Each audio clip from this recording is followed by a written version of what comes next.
American International Pictures. Now you, lucky viewer, have probably never heard of this film company before, but trust me, you have felt its effects rippling through popular culture.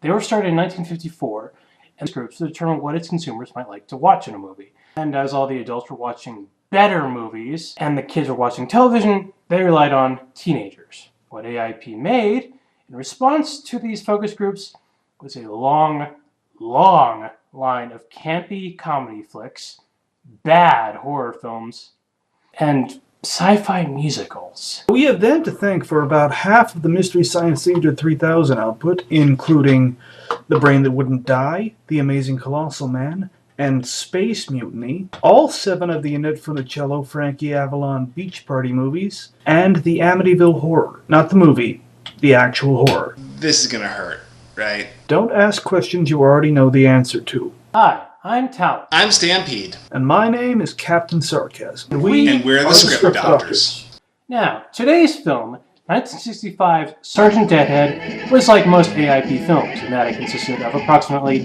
3 things. 1. Campy humor. 2. Bad music. You should have seen the one that got away. Tall and handsome with a touch of gray. And 3. 60 Heirs cheesecake. Now, my shy little Petunia. Yeah, people in the 60s would go to these movies knowing full well that they wouldn't be seeing anything. They'd just go to be told that someone in the movie was seeing something over there in the off-screen area. So thank God we invented porn. Amazingly idiotic productions. Hey, no stealing jokes from MST3K on my watch. It's still good material.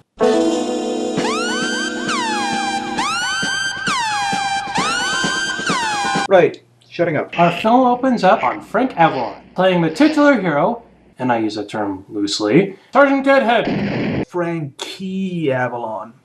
If we don't call him that now that his star's been dead for 40 years, people are going to think he's old. He is old. Yeah, but they won't think he's old. And here are some of the other players in our little production. That's Buster Keaton, legend of the silver screen who ended his days in crap like this.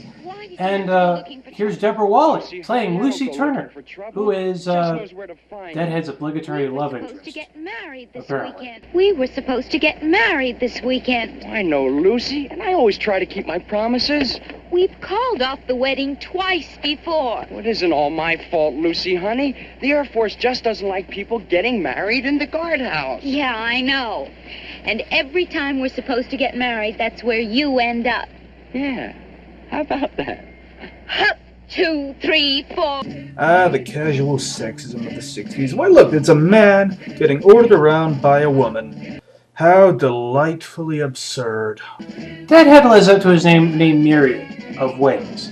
The guy is about as action pro as Wile E. Coyote, Kitaro Urashima, and Vash the Stampede all rolled into one. But yet somehow this guy gets to marry the cute airwoman. No one said life was fair. Even when I talk about him, something strange happens.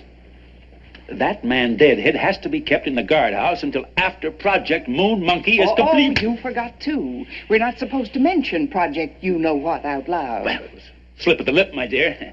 Rufus, what is Project You-Know-What? Secret. But I can tell you because you're close-mouthed. A lovely mouth.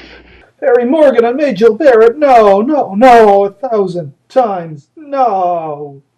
Actually, that is notable TV character actor Fred Clark, and he's accompanied by his lieutenant/creepy love interest, Eve Arden, who was nominated for an Academy Award, but I don't remember what for. Anyway, they are discussing Project Moon Monkey, which seeks to send a monkey around the moon in order to study personality changes in astronauts. Little known fact, the U-2 spy plane was codenamed Project Spy on Russia from 60,000 feet. Yeah, the History Channel said that, so we know it's true. Apparently, astronauts' personalities do 180s once they come back from space. Mice chase cats. Fish fly like birds, and birds swim like fish. Dogs and cats living together, mass hysteria. I love that bit. Can we watch Ghostbusters? Anyway, Deadhead is sent to the guardhouse, again, leaving his would-be bride lonely and frustrated. When questioned on why she wants to marry this dumbass for the third time, instead of giving up on this idiot and breaking out into a lesbian orgy, which would be interesting, she instead breaks out into song. How can you tell if love is real? How can you count the stars above?